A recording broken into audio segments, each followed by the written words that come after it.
이 목사는 복을 비는 사람이 아닙니다. 예. 목사는 성도들에게 하나님을, 예수 그리스도를 바라보도록 돕는 자일 뿐이지 목사는 복을 주는 사람이 아니에요. 예. 그래서 목사는 너무 잘하지 마시고요, 하나님만 바라보시면 돼요. 그게 최고입니다. 목사에게 보람은 그게 최고입니다. 예. 여러분들이 세상 바라보지 않고 오직 어떤 상황에서도 하나님 바라보려고 하는 그 모습들이 보여질 때에 그게 목사에게 큰 감동인 것 같습니다. 물론 여러분이 세상에서 돈을 많이 벌고 좋은 직장 가는 것 감사하죠. 근데 그보다 더 제일 감사한 거는 끝까지 하나님 바라보는 분들 볼 때마다 너무 저는 감사가 되어져요. 저도 그렇고 여러분도 그렇고 끝까지 우리 하나님만 바라보는 성도가 되시기를 바랍니다. 아멘. 예수님께서 사마리아 여인에게 생수에 관해 말씀하셨죠. 하지만 그 여인은 예수님이 말씀하시는 생수를 잘 이해하지 못했습니다. 생수에 관해서 설명하셨을 때에 그 생수가 어떤 의미인지를 모르고 엉뚱한 말을 하는 그 여인을 앞에 두고 예수님은 답답해하지 않으셨어요. 여러분이 말씀 읽을 때에 이 말씀이 뭘까? 되게 답답하죠? 궁금하죠? 하나님은 그 모습을 보시면서 여러분, 그 말씀을 모르는 여러분 보고 답답해하지 않으세요. 예. 얘가 왜 이 말씀을 모르지? 그렇게 타박하지 않으세요. 말씀 읽을 때에 모르면 모르는 대로, 이해되면 이해는 대로 그렇게 읽어가시면 되는 거예요. 생수의 의미를 설명해 주어도 깨닫지 못하는 그 여인, 예수님은 답답해하지 않으셨어요. 그리고 더 이상 그 여인에게 생수에 대해서 설명하지 않으셨습니다. 대신에 여인에게 누구를 불러오라고 그래요? 내 남편을 불러와라 라고 말씀하세요. 그런데 놀라운 일이 생기기 시작합니다. 예수님이 여인에게 내 남편을 불러와라 라고 말씀하신 그 순간부터 여인에게 변화가 일어나기 시작하는 거예요. 물론 여인이 예수님을 만난 그 직후부터 변화는 시작되었지만 여인에게서 눈에 띄게 변화가 일어나기 시작한 것은 바로 예수님께서 여인에게 내 남편을 불러와라 라고 하시는 그 말씀의 그 순간부터 그 여인에게서 변화가 일어나기 시작했습니다. 이렇게 변화가 일어난 여인, 결국에는 어떻게 돼요? 오늘 본문 없지만 29절에 예수님을, 유대인으로 알았던 예수님을, 착한 사람으로 알았던 예수님을, 선지자라고 알았던 예수님을 누구라고 고백해요? 메시아, 곧 그리스도라고 고백을 하게 되고요, 그 그리스도를 온 동네 사람들한테 증거하는 사람이 됩니다. 오늘 저는 예수님께서 여인에게 남편을 불러오라 하실 때에 여인에게서 일어난 그 변화의 이유에 대해서 함께 살펴보려고 합니다. 예수님께서 여인에게 내 남편을 불러와라 하셨을 때에 여인이 17절에서 이렇게 얘기하죠. 어떻게 대답합니까? 17절에 나는 남편이 없나이다 라고 얘기해요. 나는 남편이 없습니다. 이 대답을 들으신 예수님께서 이어서 뭐라고 하십니까? 예수께서 이르시되 뭐라고 말씀하세요? 내가 남편이 없다는 말이 옳도다. 그러시면서 너에게 같이 읽겠습니다. 18절 너에게 남편 5이 있었고 지금 있는 자도 내 남편이 아니니 내 말이 참되도다 라고 말씀하세요.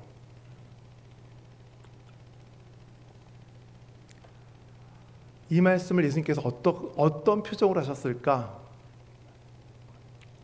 놀라서 너 정말 그러니? 너 남편이 없어? 그게 아니라 아마 담담하게, 아주 담담하게 말씀하셨을 거예요. 왜냐하면 예수님은 그 여인이 남자들과 만나 살다가 헤어지기를 5번씩이나 하고 지금도 그 중에 또 남자를 만나 살고 있다는 사실을 알고 계셨기 때문이죠. 이 의미는 무슨 의미예요? 그 여인의 모든 삶을 다 알고 계신다는 의미예요. 왜요? 예수님은 하나님이시니까. 하나님이신 예수님은 당연히 그 여인의 모든 삶을 다 알고 계셨어요.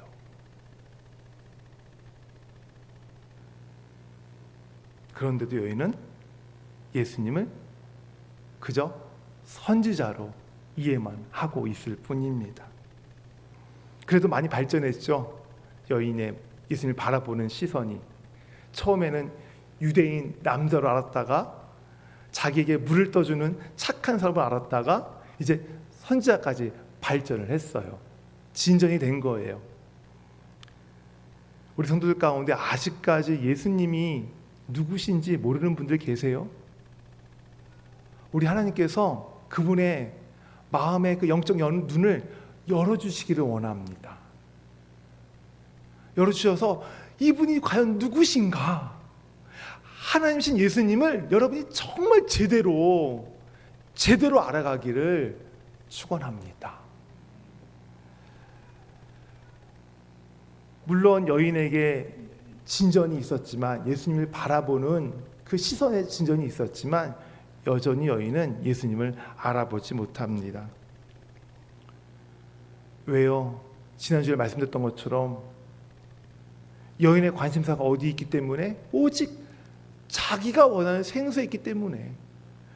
예수님이 원하시는 그 생수의 의미가 아니라 자기가 받고 싶어하는 생수, 자기가 마시고 싶은 생수, 자기가 갖고 싶은 생수만 관심이 있으니까, 그것만을 받고 싶으니까 예수님이 말씀하시는 것도 알지 못하고 그 말씀하신 예수님이 누군지를 몰랐던 거예요. 다시 한번 묻습니다. 여러분, 지난 한 주간 동안 여러분은 어떤 생수 바라셨어요? 여러분이 원하는 생수 바라고 사셨습니까?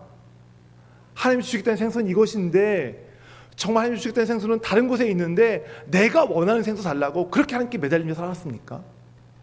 그렇다면 다시 여러분 궤도를 수정하시기를 바랍니다.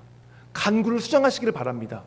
내가 원하는 생수가 아니라, 내가 바라는 생수가 아니라 주께서 나에게 주시겠다고 하는 생수를 여러분이 원하고 바라고 구하는 삶이 되시기를 바랍니다. 이처럼 여인이 예수님이 주신 생수에 대해서 자기가 원하는 의미에 받아들이는 이유 때문에 예수님을 몰랐던 것처럼, 또 하나의 이유가 있다면 아마 여인은 예수님에 대한 소문을 아직 듣지 못했던 것 같아요. 아마 들었다면 예수님이 말씀하셨을 때에 그 낌새, 그 느낌이 왔을 겁니다. 하지만 여인이 예수님에 대해서 여전히 모르고 있다는 것은 여인이 여전히 예수님에 대해서 소문을 듣지 못했기 때문이었어요. 그러니까 자기가 알고 있는 지식과 자기가 경험한 그 범위 안에서만 지금 예수님을 지금 바라보고 있는 거예요. 이런 이유 때문에 여인은 여전히 예수님이 누군지를 모르고 있어요. 자, 그러면 여러분은 어떠세요? 여러분은 예수님이 누군지 알고 계신가요? 혹시 이 가운데 예수님이 참 좋은 일을 많이 하시는 분, 선한 일을 하신 분, 착한 일을 하신 분, 희생정신이 남다르신 분으로 또는 성인으로 예수님을 알고 계신 분은 계시지 않습니까? 제가 생각할 때 여기에는 그런 분들은 아마 아무도 안 계실 거예요. 여러분들은 예수님을 하나님으로 다들 알고 계신 분들이라 믿습니다. 그렇다면 여러분이 예수님을 이렇게 알고 있다면 여러분에게서 어떤 모습이 보여져야 할까요? 여러분이 알고 있는 예수님 앞에서 그 예수님 앞에서 여러분이 어떤 모습이 보여져야 할까요? 물론 여러분이 예수님 앞에서 보여져야 할 그 모습들이 많이 있을 겁니다. 여러 가지가 있어요. 예를 들면 찬양을 하거나 봉사를 하거나 예배를 드리거나 또는 말씀에 순종하거나 기도하거나 여러 가지 모습들이 보여질 수 있을 거예요. 그러나 오늘 제가 말씀드리고 싶은 것은 이것보다 더 중요한 모습이 있다는 거예요. 이 모습보다 더 중요한 모습이 여러분에게서 보여져야 한다는 거예요. 하나님을 아는 여러분에게서, 예수 그리스도가 누군지를 아는 여러분에게서 보여져야 할 정말 중요한, 가장 먼저 보여줘야 될 그 모습이 있음을 여러분에게 말씀드리고 싶어요. 그것을 저는 19절 사마리아 여인이 예수님에게 했던 그 대답에서 저는 찾고자 합니다. 19절 말씀 우리 같이 읽을게요.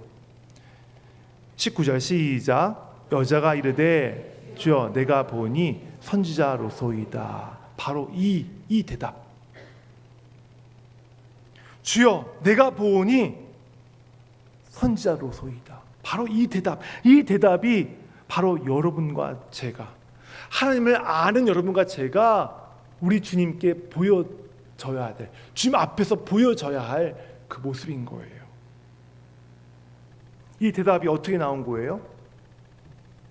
예수님께서 너에게 남편 5이 있었고 지금 인자도 내 남편이 아니다 라고 하실 때에 여인이 이 대답을 했죠. 주여 선지자로소이다.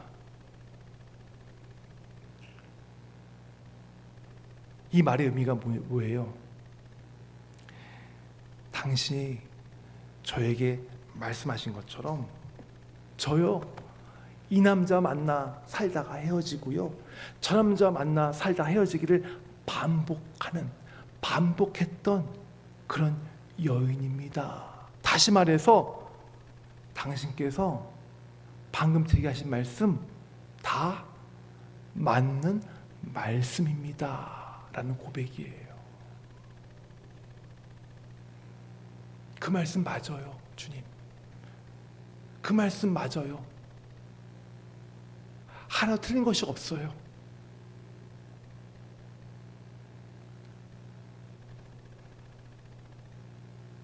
이처럼 예수님 앞에서 자신의 죄를 보고 자신의 죄를 깨닫고 회개하는 모습, 바로 이 모습이 예수님을 아는 여러분들에게서 가장 먼저 보여져야 할 모습이에요. 순종, 찬양, 예배, 성경 읽는 거, 전도, 이 나중이에요. 이런 모습이 전혀 없는 가운데 예배 드린다, 순종한다, 찬양한다, 어불성설이에요. 그건 종교생활이에요. 먼저 예수 그리스도 앞에서 이 여인의 고백처럼 그 말씀 앞에서 나의 죄를 바라보고 그 죄를 회개하고 죄를 고백하는 그 모습이 먼저 보여져야 하는 거예요.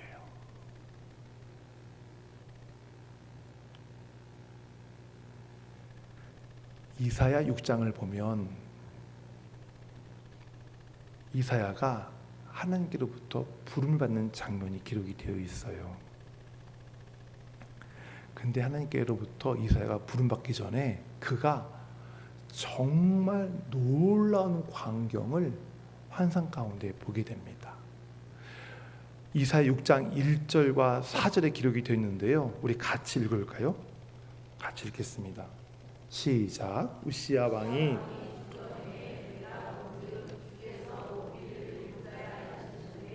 그의 옷자랑은 성전에 가득하였고 스랍들이 모시고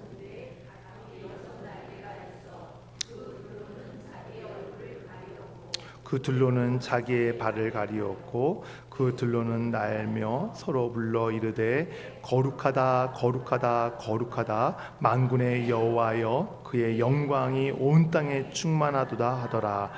이같이 화답하는 자의 소리로 말미암아 문지방의 터가 요동하며 성전의 연기가 충만한지라. 아멘. 이사야가 어떤 장면을 보았어요? 하나님의 보좌가 있는데 그 보좌부터 내려온 하나님의 옷자락이 성전을 가득 채우고 있어요. 그 주변을 스랍, 이 천사들을 말하는 거예요. 스랍들이 6날개를 가지고 있는 스랍들이 2날개는 눈을 가리고 2날개는 발을 가리고 나머지 2날개를 날면서 뭐라고 얘기해요? 거룩하다 거룩하다 거룩하다라고 말해요. 누가 거룩하다는 거예요? 보좌에 계신 하나님이 거룩하다라고 찬양하는 모습을 이사야가 보았어요.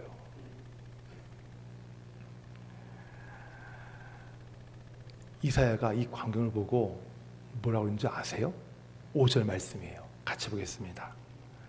그때에 내가 말하되 바로다 나에게 망하게 되었도다. 나는 입술이 부정한 사람이요 나는 입술이 부정한 백성 중에 거하면서 만군의 여호와여. 그 광경을 보면서 야 멋있다, 야 신기하다, 와 놀랍다, 야 진짜 죽이네, 그만하지 않았어요. 이사야는 아이고야 내가 망하게 되었구나, 내가 죽게 되었구나. 왜요? 하나님의 보호자 앞에 자기가 서 있으니까 자기의 죄인된 실체를 깨닫게 된 거예요. 거룩하지 못한 자기가 거룩한 하나님 앞에 서니까 자기가 죽게 되었음을, 그 영광 앞에서 자기가 도저히 그 영광을 자기가 감당할 수 없고 죽게 되었음을 지금 부르짖고 있는 거예요.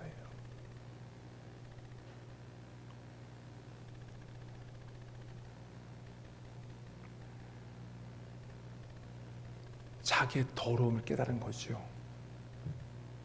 자기가 얼마나 더러운 존재인가, 얼마나 거룩하지 못한 존재인가, 얼마나 부정한 존재인가를 그 거룩하신 하나님 앞에서 보게 된 거예요.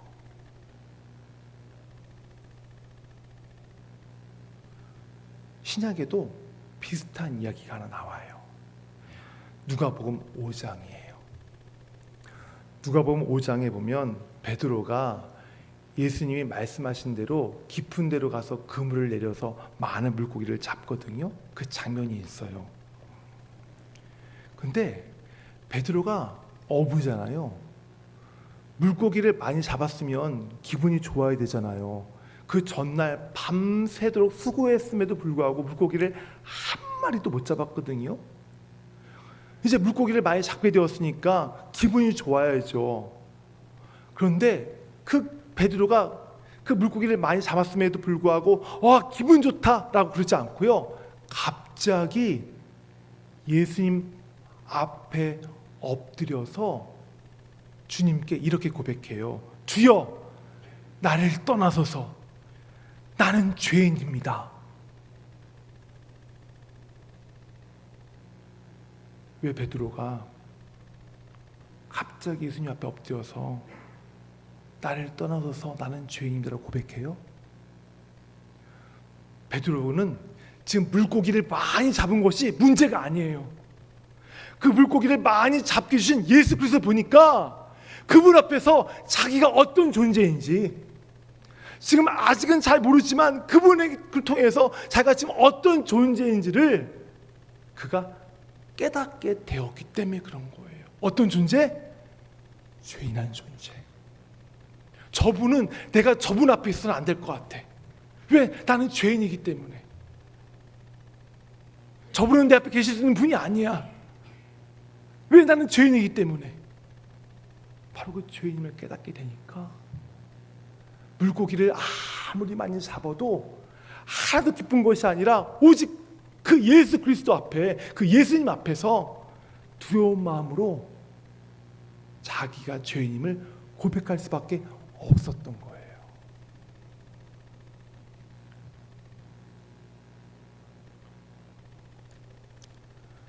성도 여러분, 여러분이 이제 살아가게 되다 보면 베드로처럼 물고기를 많이 잡게 되는 그런 일들을 만나실 거예요. 그럴 때에 얼쑤 너무 좋다, 너무 행복해, 너무 감사해. 저는 이러한 모습보다 여러분이 베드로처럼 그 물고기를 많이 잡게 해주신 하나님 앞에 그 좋은 일임에도 불구하고 주님, 제가 죄인이에요. 주님, 제가 죄인이에요. 바로 이 고백이 나와지는 여러분이 되어지기를 바랍니다. 그 상황 앞에서 그 은혜가 내가 누군데, 내가 뭔데, 내가 자격이 뭐가 있는데 주님이 이것을 제게 주세요? 제가 그래서 받을 만한 자격이 됩니까? 저는 자격이 하나도 없는 죄인에 불과합니다 라는 그 고백이 먼저 여러분 입술 가운데에서 나와지기를 바라요. 나와지기를 바라요. 그것이 진짜 주님이 주신 은혜를 은혜로 아는 자들의 모습이에요.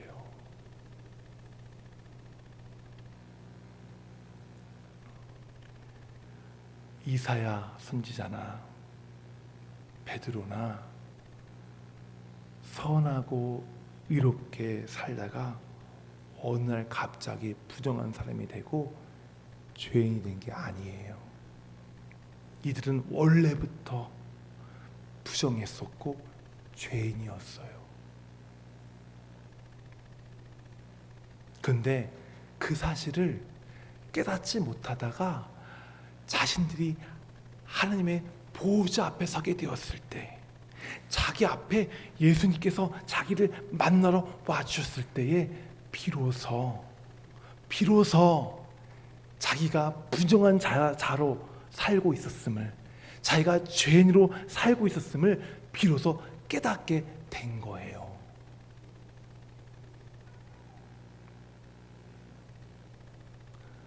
사마리아 여인도 마찬가지예요.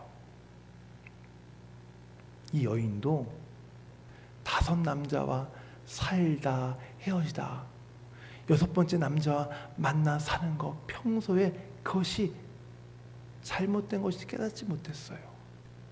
그냥 평소의 삶이었어요. 그런데 자기 앞에 나타나신 예수 그리스도께서 내 남편을 불러와라 라는 그 말씀을 들으니까, 그 말씀을 통해서 예수 그리스도께서 그 여인의 삶을 완전히 들춰내시니까 그때서야 자기의 삶을 보게 된 거예요. 그리고 그제서야 자신에게는 남편이 없는 것이고, 바로 그렇게 나의 삶을 들춰내신 저 분의 말이 다 옳은 것입니다 라고 고백할 수밖에 없었던 것이죠.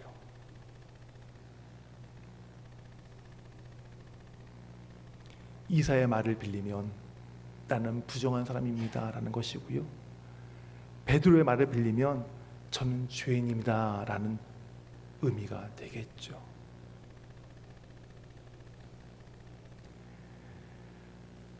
사마리아 여인이 예수님께 드렸던 자신의 잘못된 삶에 대한 고백, 하나님 보좌 앞에 서 있는 자신의 모습의 부정한 모습을 본 그 이사야의 부르짖음, 예수님 앞에 엎드린 그 베드로의 고백, 이렇게 사람이 주님 앞에서 자기의 죄를 보고 자기의 죄를 회개하는 것은 주님이 만나 주신 사람에게서만 일어나는 현상이에요. 아무에게서나 일어나는 것이 아니에요. 오직 주님이 만나 주신 사람에게서만 보여지는 모습이에요. 다시 말해서 사람이 자기의 죄를 보게 되고 회개하는 것은 사람의 의지와 힘으로 되는 것이 아니라는 것입니다.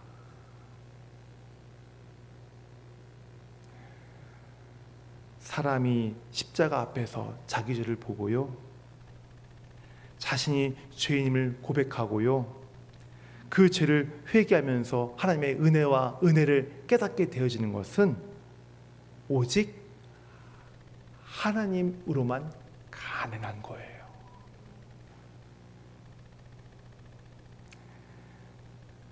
신자가 뭔지 아세요? 주님을 믿는 자, 또는 성도라고 불리는데, 신자가 어떤 사람인 줄 아세요? 신자는 하나님을 위해서 무언가를 해내는 사람이 아니에요. 우리가 영광 올려드리기 위해서 뭔가를 하려고 하죠. 그게 신자가 아니에요. 신자는 인간이 얼마나 악하고 약한지, 비참한지, 그래서 구원의 가능성을 전혀 갖지 못한 존재임을 영적으로 깨닫는 자가 바로 신자예요. 그게 바로 신자예요. 그게 바로 성도예요. 영광 아무리 올려드리는 일을 해도요, 신자가 아닐 수 있어요. 하지만 내 자신이 얼마나 비참한 존재인지에 영적인 그 깨달음을 갖고 있는 자는 비록 그가 하나님의 영광 위해서 아무 일도 하지 않을지라도, 못할지라도, 그저 가만히 있을지라도 바로 그 사람이 신자예요.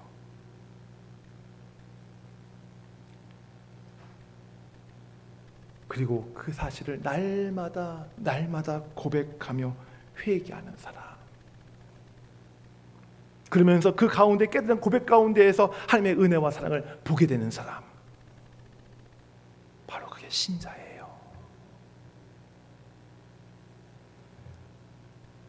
누가 사람을 이러한 신자로, 오늘 이 부분을 제가 문장을 치다가 말이 참 안 되는 것 같아서 다시 한번 하겠습니다. 누가 사람을 이러한 신자가 될 수 있게 할까요? 말이 되나요? 예.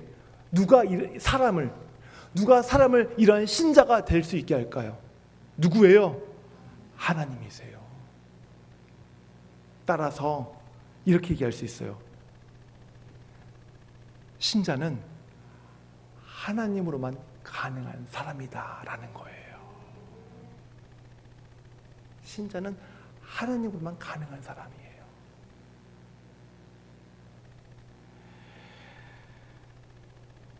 저는 여러분이 예수 그리스도 십자가 앞에서 날마다 여러분의 죄가 들춰지기를 소원합니다. 여러분의 죄가 낱낱이 들춰지기를 바래요. 청소할 때 그 카페트 탁 들고서 청소할 그것처럼 탁 들려져가지고 그 안에 있는 모든 죄들이 낱낱이 여러분 앞에서 여러분이 보게끔 되어지길 바랍니다.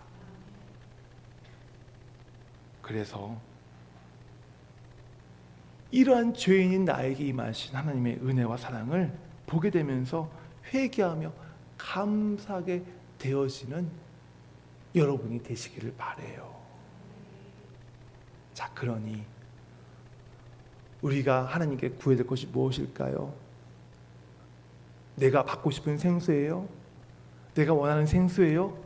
아니에요. 제가 말씀드렸죠. 신자는 하나님에 의해서 될 수 있는 사람이다.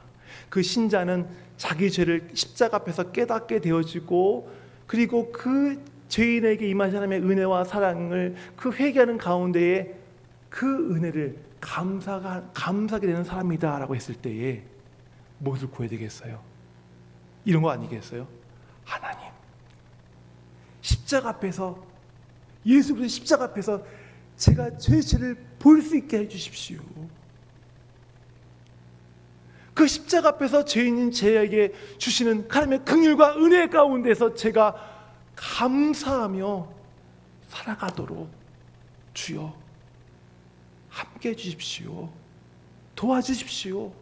라는 간구가 내가 원하는 생수를 원하는 간구에 먼저 되어져야 되지 않겠습니까?